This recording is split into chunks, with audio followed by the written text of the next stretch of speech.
wind shone on the ocean and the sky was full of stars. As I had many times before, I found myself pondering that the 5,000 or so stars that were visible to me were just a fraction of the estimated 100 billion in the Milky Way galaxy, and the known universe is said to contain at least 100 billion galaxies. And how egocentric it seems for any human to presume that sentient life only exists in this small corner. And certainly the recent revelation of life signs in the Mars meteorite reinforces that. By the way, I believe that the recent revelation, the timing of it, had more to do with NASA needing funding at this particular time. I believe they've had that information for many years, and they saved it for a time when they needed the money, but you wonder what else has been withheld over the years by NASA. Just above the horizon anyway, getting back to this particular evening, or morning, just above the horizon that morning, I noticed how marvellously bright the planet Venus shone just above the horizon.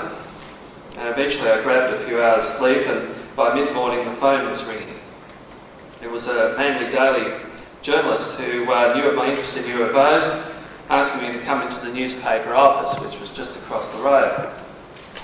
There I was introduced to two young men who had reported a UFO that morning, a sighting lasting about an hour, beginning at 3:30 a.m. At the same time, in the same area, I'd been observing from my balcony. Ryan Williams, 19, and Skip O'Neill, 21, had been returning from a nightclub on the northern beaches when they observed an orange-reddish light that appeared to be following them. They stopped and took photographs, and finding the light still in the sky when they returned to their French's Forest home, ended up capturing it on video as well. This blurry image up here is the photograph that appeared on the front page of the Manly Daily the next day. It's one of the still photographs that they took. The photographs showed a circular object with diagonal lines, kind of looks like a flying crinkle-cut potato chip type of appearance. Now the journalist kept prodding me to give him a quote for the story that suggested that intergalactic invasion was imminent, presuming that because I was a UFO buff, I naturally presumed that every light in the sky was a spaceship bristling with aliens. I couldn't be sure, of course, but it seemed pretty clear to me that the boys had seen the planet Venus. I'd seen myself how brilliant it was at that particular time. I remember remarking, I was looking at it and seeing it was changing colours and it was doing all sorts of its usual tricks. And a check with Sydney Observatory showed that the planet had risen just 15 minutes before the first sighting by the young men. Now, the journalist was becoming very disappointed in me that I wouldn't pursue a more sensational line, one that would give good copy for the story. The two witnesses, of course, bristled defensively at the very thought that it could be anything other than a spaceship. I wanted to tell them that there's no shame in that, because Venus accounts for a very high percentage of UFO reports, particularly soon after rising, with the visual distortion of atmospheric conditions when seen near the horizon. The planet can take on a wide variety of colours and often appears to bounce around all over the place. It can appear to be following you because of your own relative motion. Even battleship captains during World War II would hardly be considered sort of loose intellects and hardly be considered to be not vigilant. They were often fooled mistaking Venus for an incoming enemy plane, and sometimes fired off volleys of their firepower to bring it down, shooting at Venus. So it can fool a lot of people. But as with most witnesses, these two weren't interested in hearing explanations that might make them feel foolish, even though no one's trying to make them feel foolish. But every now and again we've got to look at the realistic side. It's a common problem in UFO investigations. The search for truth is impeded because in the cases where there's a simple explanation, the witnesses don't want to know. Both lads were extremely agitated and excited, something seen many times before. Ryan was adding a personal feeling to his observations to the journalist, saying, "I definitely had the feeling that there was some intelligence behind it, and it seemed to be watching," as the journalist busily scribbled on his pad. I left soon afterwards wondering how it might be possible to convey to witnesses that no one's trying to humiliate them just because a fairly mundane explanation is suggested in this particular case. It's the search for the specific truth of each individual case that is important, not the need to prove a particular pet theory, make the facts fit the theory. some might be thinking it's interesting synchronicity that I should have gone out to the balcony at that particular time. Some might think that maybe they were calling me and the aliens were calling me and I went out on the balcony at that specific time. The thing is, all I saw was Venus, so maybe I'm a great believer in synchronicity. There was certainly some kind of synchronicity involved, but whether it can be seen to be proof that there was some kind of telepathic message drawing me out at that time in the morning, that's something we've got to keep an open mind on.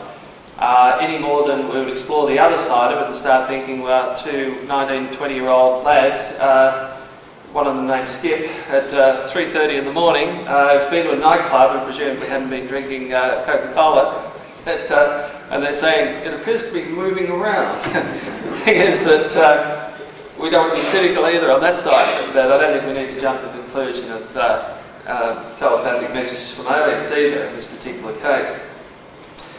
And so doubting some aspects of someone's account is not calling anyone a liar. Anyone's done UFO investigation know what I mean.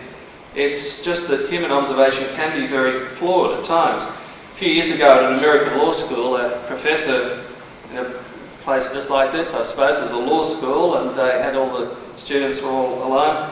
He arranged for some actors to come charging in, and they're all dressed up like criminals. I don't know if they had black and white stripes on the mask, but basically they acted like criminals. The leader was waving a mock gun around. Afterwards, the students were then asked to give their eyewitness accounts because they were learning about the law and they wanted to see the reliability of eyewitness accounts. And the wide variations were truly amazing. Some had seen 2 criminals, others had seen 7 or 8. Particularly since they were under stress, they thought it was a real terrorist raid. One student witness had even seen the leader waving not a gun but a banana. Human beings can be very excitable, particularly in stressful situations involving sudden surprise like a bank robbery. And there are bound to be further distortions of memory in cases involving the unknown. Fear is one of the strongest human emotions, and it's easily activated in the UFO experience. But it's an emotion that must be kept under control if the truth is to be found. Anyway, later the journalist from the Manly paper rang and asked, so do you believe in UFOs? Of course, that's an extremely common question asked of people who have studied the subject for years. I always answer that I certainly do believe in UFOs, unidentified flying objects, meaning objects that seem to fly and are unidentified. There's just too many cases of things being seen, and there obviously is there are strange phenomena that happen.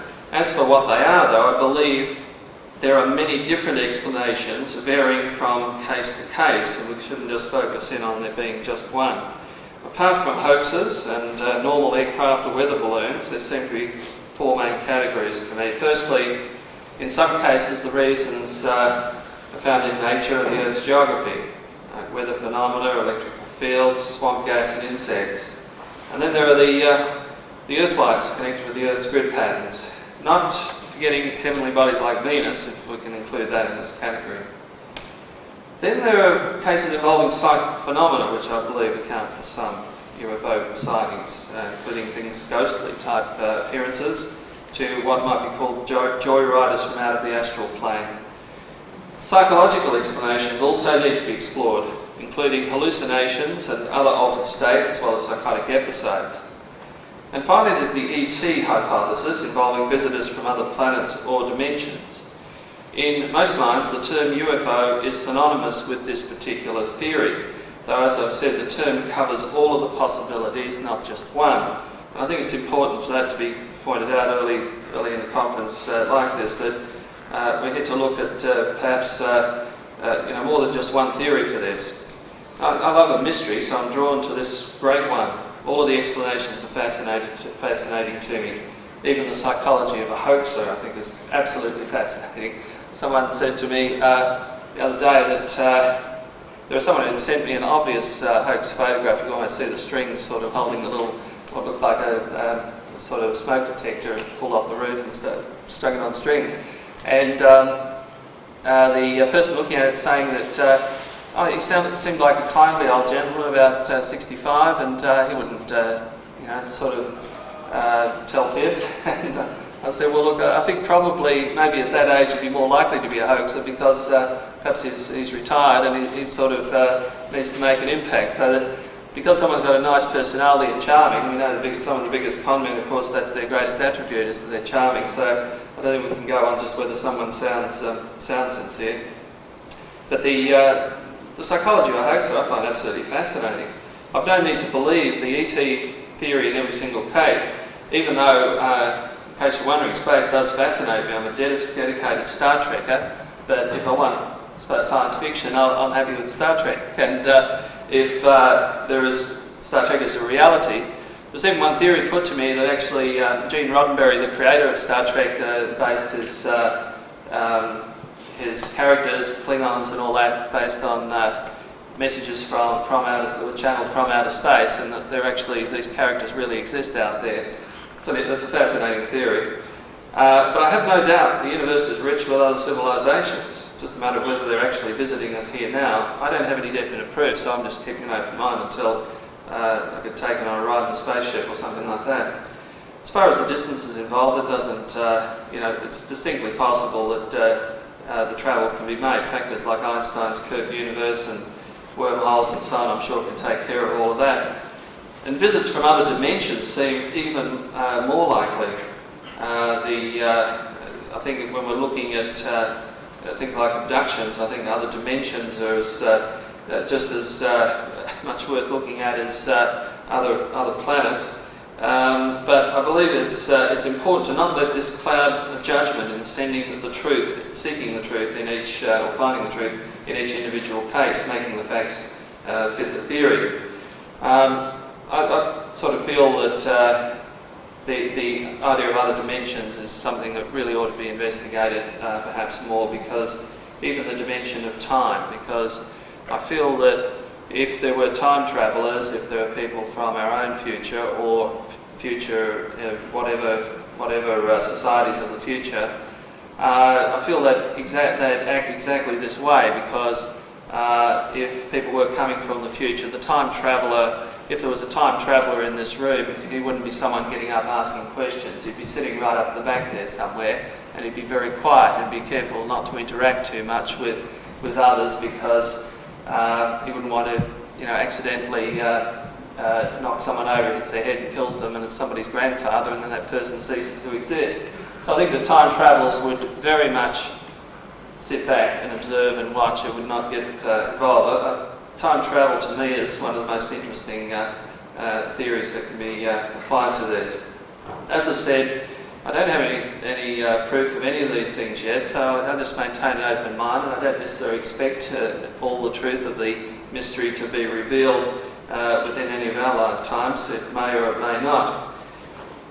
I wanted to sort of look at some of the cases that have come to my attention over the years in writing columns in these magazines. I get all sorts of weird and wonderful things sent through the mail when you're writing a column like this, but I did actually have two incredibly good cases which I was going to look at. One was an abduction case, and the other was a sighting of a light in the sky that came very close. And the person with the abduction, I'd spoken to and interviewed in depth some time ago, and she was, it was just very, very convincing, even for someone that's not easily swayed like myself. And she sort of showed me all the scoop mark sort of holes in her skin and so on, and photographs and various things. And she was very willing to have the whole story told here, or at least a part of the lecture on it. And she changed her mind just last week as she got cold feet about it being sort of brought up here. Also, the other guy actually didn't even go through with the interview because he also got cold feet. And as Martin was saying to me before, that a lot of the people who are looking into these subjects get this same problem, keeps repeating all the time. But I took it as a sign that I should make this lecture more of a philosophical kind of thing. You have plenty of investigators who, like our previous speaker and others, who go out and look at these things, and it's like, I don't see myself as a UFO investigator. I think that in any conference there ought to be more philosophical and psychological discussions just of ideas rather than just the information. I certainly admire the investigators guard their patience to gather all this information and to spend so much of their time on the subject, and I certainly admire them. And I do have in the past, particularly when I was in Sydney, would pass on a lot of information to a number of investigators that would come to me and they would investigate it, but that's more their thing rather than mine. But so this is a little bit of a philosophical perspective with a psychological flavour to it, and there are probably some among you who think it sounds very sceptical, but from where I'm looking at it, it's just a sort of, I feel, a very moderate point of view.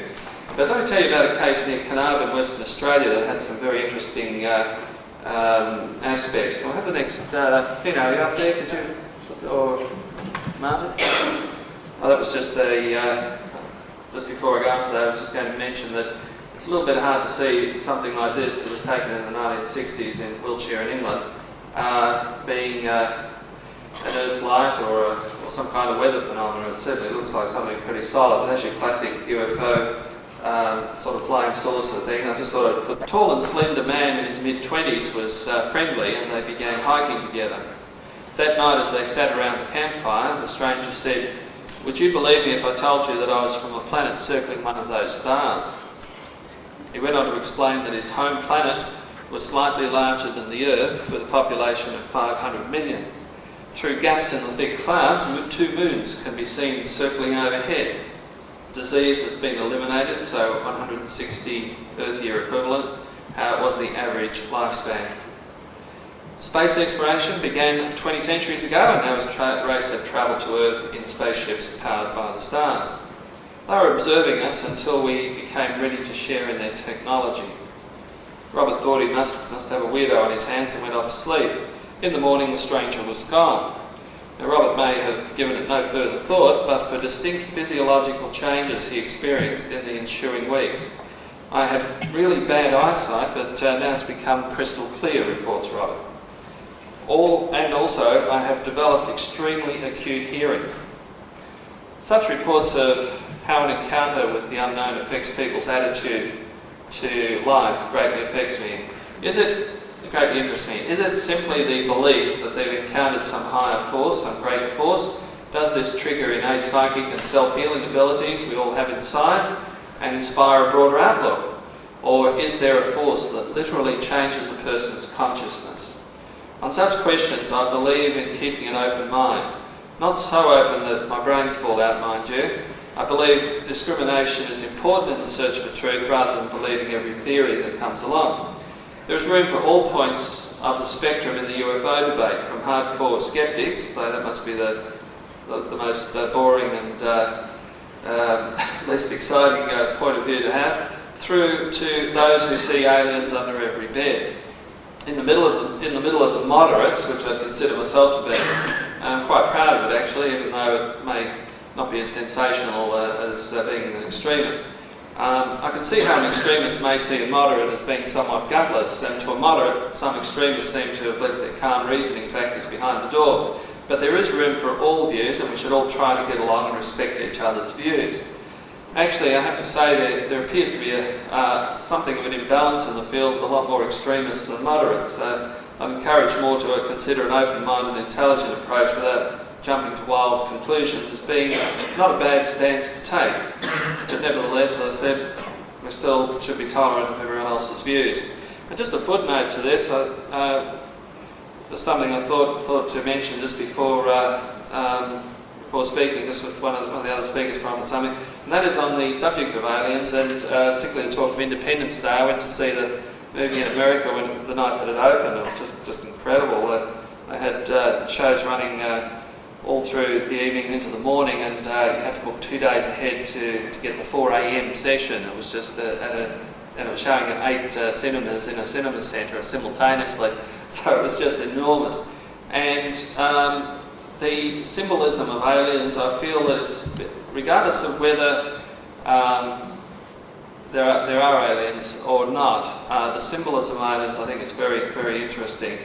I'm interested in symbolism through dream interpretation, which I've done for many years. And whenever I go to my hairdresser, she always has some dreams for me to interpret. And the other day, she said she'd been seeing something about Independence Day on Current Affairs show. And that night she, in her dream, it was like the aliens were coming. And she said she looked up in the sky. There was all this fear of people running around. In the dream, she looked up at the sky, and it opened. There was a hole in the sky, and out of the clouds, and out came the aliens, came through, all the spaceships. And suddenly there were aliens all around her, and they were the kind of... could we go to the next one? I just hope that this is a little bit clearer. Can we go to the next Taya? Right, okay. That's all right. You know what it is. this is when they go down under. The classic large cranium, etc., large soft cranium, big eyes, and so on. And these sort of beings were around. She said it was the classical thing that you see. Well, or that you see sketches of. Anyway. I could see that she was doing the hair from a distance because she was pregnant. And I said, so can I guess that you have great fears about childbirth, about this child about to come into the world? She said, I'm absolutely packing death. How did you know? My sister had a miscarriage a few years ago, and I've been petrified that the same thing might happen to me. I said, well, I think what you've done is taken the fear aspect of the, because that was one of the main aspects of the movie, that everyone's absolutely petrified of this one of the most terrifying things that could happen. And you've associated that fear with your fear of childbirth, because the alien in this case, I think, symbolises the baby. That's soft, large soft head, and sort of little soft, spindly sort of appearance. And I feel that it's interesting to look at that specific type of alien. That may well be one breed of alien that is visiting the Earth, if they are visiting. But nevertheless, I think that particular type that right through Steven Spielberg and E.T. and all this that has been, and so many sightings that talk about greys and little sort of large craniumed beings, that I think it's very interesting that they do look like babies, because it sort of reminds me of the end of the movie 2001: A Space Odyssey. It's one of my favourite movies. As the new millennium is beginning and man is ready to evolve to a higher level, and at a point when he discovers that there are extraterrestrials by finding artefacts on the moon, or specifically the monolith, which was seen by the ape that managed to use the bone as a tool and a weapon many centuries before, when mankind was ready to evolve to a higher form back then too. And the final scene, of course, has a little fetus looking down on the earth as the new millennium begins, and it symbolises a rebirth, a new birth for mankind. And I just think that that's very interesting, the symbolism of that. After Independence Day, there are going to be 7 other movies that are made by top Hollywood filmmaking outfits, and I think that this really changes public opinion, has a big impact, this kind of thing. We've seen the image of or the symbolism of the alien from the Invader of the 50s through to the musical, benevolent type of Steven Spielberg's E.T., Close Encounters, through to the cuddly E.T. Now we're getting the invaders from space again. But I think the symbolism of, and the childlike thing is well worth looking at, because I feel it does symbolise some kind of a rebirth, and whether it's literally true or not, I still think it's fascinating, as the whole field is. Thank you very much.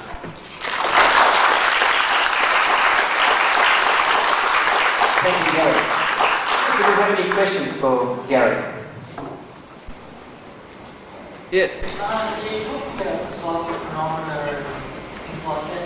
Do you know anything about the Ashtar? The who? The Ashtar event. What's your view on? I don't know enough about it. I've read about it. I can't say I identify with that area too much. It's, as I said, I'm tolerant of all points of view, but I couldn't offer a comment one way or the other. It's, if that is something that that kind of approach is something that helps people understand this field, that's fine, but I couldn't comment on that. Anything else? Yes? Yeah, that's the question of psychic phenomena, which is psychic ability, which is brought on by UFO experiences, is quite interesting. The only way which I know which psychic ability is brought on is using yogic methods. And it occurs to me that maybe the actual phenomenon itself brings about the same change in the brain, maybe, that yoga does by the yoga exercises. That's only whether you had any... Right. That's interesting. Yeah, I think that if we can look at mankind becoming more advanced, one of the ways is that he's not going to be opening his mouth and pushing air out through his lungs and creating sounds. I think that eventually we'll all head in the direction of telepathy. It makes a lot more sense to, rather than go through an indirect medium like language, to just place the thoughts along with a degree of the feeling directly in the minds of the other person. And I'm sure that sort of visitors that would have perhaps the technology to travel to other parts of the universe would probably, and as I said, I'm sure whether they're travelling here or not, I'm sure the universe is absolutely bristling with civilizations out there, no doubt about that at all. And I'm sure that telepathy would be, I mean, it's an area that we all experience it at some time. We've all had a feeling of when the phone's going to ring and you pick it up and you just sort of know who it is. Or you think about someone and you walk around the corner and there they are. I believe that sort of synchronicity can be explained by telepathy. We all have it to a degree, but I believe that that's one of the directions mankind will head in that direction. And I'm sure that the yogic principles and the Eastern philosophy, they have a lot that they can teach us on developing that. Time for another one? Yeah, one more. One more question? Would you agree that when it comes to that sort of telecommunication, that we have to be socially ready for it? Otherwise we could end up with the same problem of the old 1950s movie The Forbidden Planet, Yes. where the Krell all destroyed themselves because they suddenly could read each other's mind. Yes, If we were in that situation. As I said, it'd be just mind-blowing. Everybody at the same, if a UFO landed on the White House lawn and they came out and shook hands and everybody on the Earth became aware simultaneously of something like that, I think it could certainly cause mass panic. And if governments are withholding information that proves that this is the case, you almost couldn't blame them for doing it because of the mass panic. Though I think some of the other reasons are a little bit more sinister, such as holding on to technology so they can be ahead of the competition and use it for warfare or something. But no, I think that it is, if everybody on the Earth simultaneously developed incredible telepathic powers and had them somehow, if there is a force that sort of brings this on through people having sightings, and if somehow everybody on the Earth suddenly became telepathic, I think it would be too much of a shock to the system. I mean, I know someone who, I'm quite telepathic myself, I'm often tuned into other people's thoughts, but I do know a lady who was just incredible. She just knew, you'd say, think of a colour and she, it's sort of like orange, green, and then sort of obscure colours. She was extremely good. I had no doubt that she had a very advanced gift of telepathy and she could pick up feelings very strongly, but she ended up blocking it off, just erected a cement wall there and just tried never to access that again because she was so disgusted at what was going on in people's minds. Because there are all sorts of thoughts that we have that are less than noble, and until the human being cleans his act up enough to be at a level where his mind can be an open book, I think that open slather telepathy might be just a bit much for us all at once. Thank you. But thank you. Thank you, Garry. You never get the mic up again, that's for sure.